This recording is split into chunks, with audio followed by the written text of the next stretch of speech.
One key ingredient to a growing and thriving private practice, and one that's often overlooked, is the initial phone consultation. I mean, this moment in time can literally make or break your private practice. This is the moment when a client decides whether or not they're going to stick with your practice moving forward. And having an effective phone consultation will not only help grow your practice, but it will also help with client retention. And I realize there's not many practical or tactical videos about how to conduct an effective phone consultation. And that's exactly what we're going to do in today's video. I'm going to walk you through my exact phone consultation formula, break it down for you, tell you why it works and how it works, so that you can then go ahead and use it for your practice as well.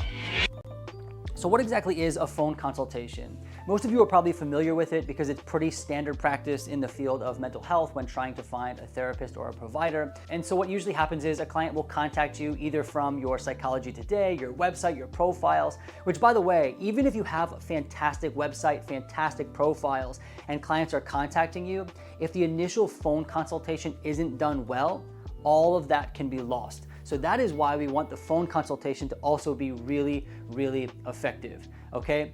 So essentially, when a client contacts you, what usually happens is they will set up a free 10 to 15 minute phone call. Now that phone call is exactly what we're gonna talk about today, but traditionally, this is where a therapist will tell the client about their practice, what they do, what the style is. The client will tell them about their issue, what's going on, what they're looking for, and from there we'll determine whether or not the client wants to work with the provider and whether or not the provider feels the client is an appropriate fit. This is essentially what we're going to be doing during a 15-minute phone call, but it's a lot more than that. There's a lot we can do during this phone call that can really help us grow our practice and to make sure we retain clients that are a good fit for our practice, which not only helps us as the provider, but it's also really, really helpful for the client as well, so that they're able to find a provider that fits their needs as quickly as possible. So let's jump into the common problems that I usually see. All right, so there are a few main problems that I see when it comes to phone consultations. Number one is sometimes people just don't realize how important they are, that they're actually really critical and crucial for your practice. Number two, I see that people don't really know exactly what to do during a phone consultation. Maybe they do a safety screener, or maybe they just talk a bit about their practice, and then they're not really sure what's supposed to happen during the phone call. And another issue I often see, and one that I dealt with myself, is really a lack of confidence and a fear that my practice is never gonna grow. And this causes a lot of problems. And what it really does is it just puts so much unnecessary pressure on the phone consultation, right? So if I think that my practice is never gonna grow and I'm fearful about this, well then every phone consultation, I'm gonna be riddled with anxiety, just hoping that it goes well. And if it doesn't, I'm gonna be a mess because it's, oh my gosh, it's right, my practice is going to crumble. And the good news is this is often not true and not the case at all. Our phone consultations don't have to be riddled with anxiety, pressure, and fear. So let's actually dive into how we conduct the phone consultation. All right, so I actually have to get a little bit more coffee before we jump into more of the practical aspects of the phone consultation. And another thing I just remembered that was actually happening to me when I was operating out of a place of fear when conducting phone consultations was agreeing to do things that I really didn't want to do. Now, nothing in terms of clinical care, or I would never jeopardize a license or anything like that, but more so like the hours I was willing to work, right? I had in my mind that I was going to work set hours, and because I was worried and fearful about not growing a caseload, if a client said, hey, can you do 9 p.m., I would often say, oh yeah, you know what, I can make that work, and then over the long run that just didn't work out, so then I would have to go back and adjust the schedule again.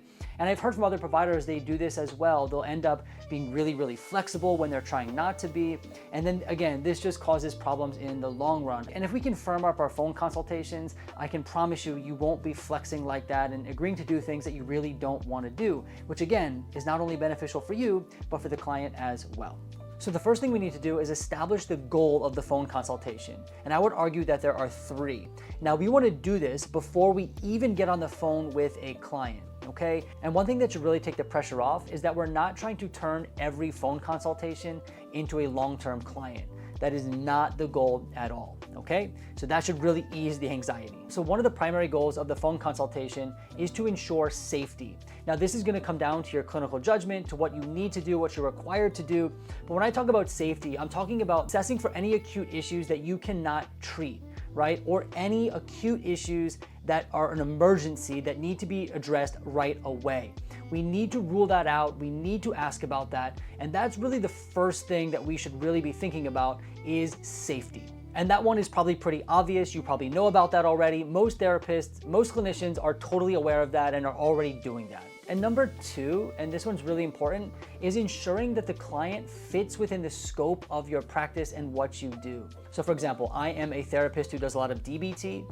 So if a client came to me and on the phone consult, I find out they're looking for EMDR or something else, I might say that, yeah, no, that's not what I do. It doesn't fall within the scope of my practice. And sometimes the phone consultation ends right there. And that's okay. That actually is a great service to the client because now they can find a therapist that does do what they're looking for. And it's also a good service to the practice because now, we're not going to take on a client that we can't help and then have to help leave the practice. It's just a hassle for everyone involved. So in that regard, it's okay if the client doesn't fit within the scope of what you do. Don't try to unnecessarily expand your scope and say that you're a specialist in everything, that you can do everything. Even if you are familiar with everything, if it's not what you want to be doing, it's not your specialty, it's not your niche, then don't go for it, okay? This is where I find that therapists become the jack of all trades all of a sudden. Oh yeah, I'm familiar with that. Oh yeah, I know how to do that.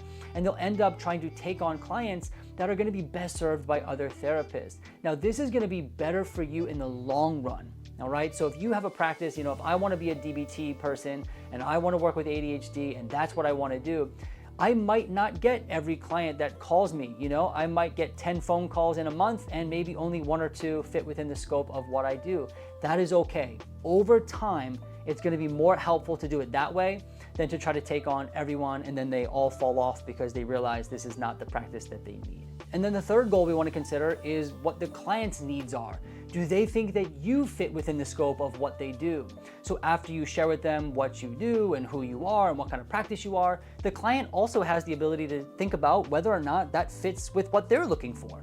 And that is another goal. We want the client to have the autonomy and the freedom and all the information they need to decide whether or not you're going to be a good fit for them. Now, one thing to keep in mind is that this is not going to be perfect, right? We're not able to go into lengthy detail about everything we do as a therapist or our entire process. The client's not going to be able to go on and on about what they're looking for. This is not a full session. But to the best of our abilities, we do want the client to be able to try to make a decision with more information so that they can decide whether or not you're going to be a good fit for them. Right? And I'm not saying this in any particular order. You want to find what fits your style of phone conversation, but these are the main things we want to hit. And then there's one final goal that I actually forgot about. It's actually quite a simple one. You might be doing this already, but this is talking about some admin items. So is the client looking to use insurance? Is the client looking to be seen at a particular time? Are they in a state? What's the licensing laws where you are? Those basic questions. And so we do want to ask those because I've had phone consultations where I get through the full phone consultation and I totally forgot what insurance are you looking to use, and we don't accept it. And then, the client feels like they've wasted time and it's not really helpful for them.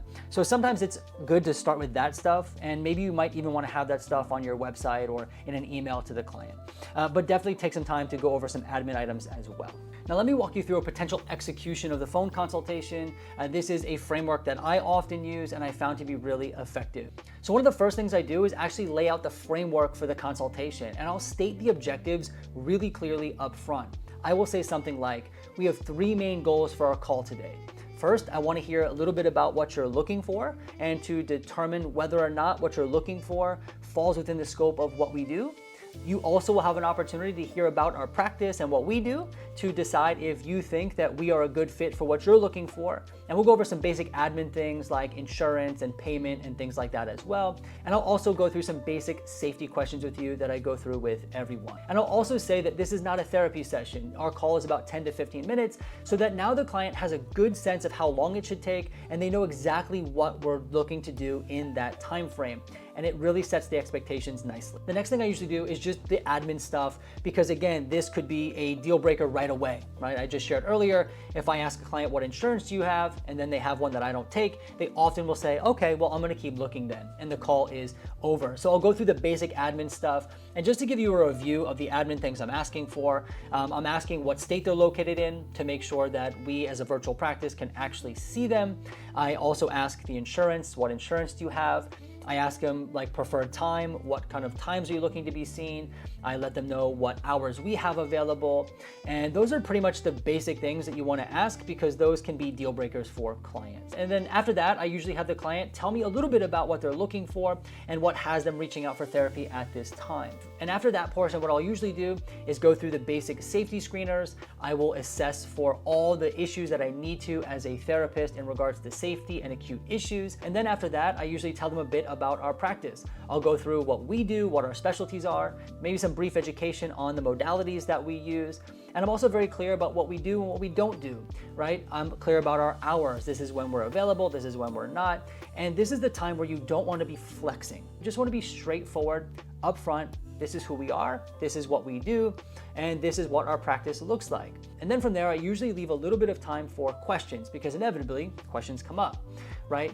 And then after that, the consultation is pretty much over, and a client can decide right there if they want to move forward and schedule an intake, or they're more than welcome to think about it and get back to us. And so I leave it with the client at that point to decide what they think would work best. And I don't put any pressure on making appointments right then and there, because I do want them to feel as comfortable as possible. And that's the basic framework for the phone consultation. It might sound like a lot, but with some practice and developing a script and getting familiar with what you're going to ask and what the goals are of your consultation, you can actually fit all that in comfortably 10 or 15 minutes. It will work really, really well. Now, one thing I was thinking about that I forgot to mention earlier is in regards to confidence. Now, when I talk to people and they're like, well, Matt, how am I supposed to be more confident? I don't feel confident. I have imposter syndrome. And and let me just be clear, I'm not talking about feeling like the best expert in town or being the world-renowned expert. That's not what I'm trying to have you do on these phone consultations. What I'm really talking about is being really clear about what you do and what you don't do. So for example, if I'm on the phone consultation, I'm going to be really clear that I do DBT. I'm DBT informed. This is where I was trained from. This is my background, right? That's really clear. And of course, it's not like that verbatim, but it's pretty clear what I do.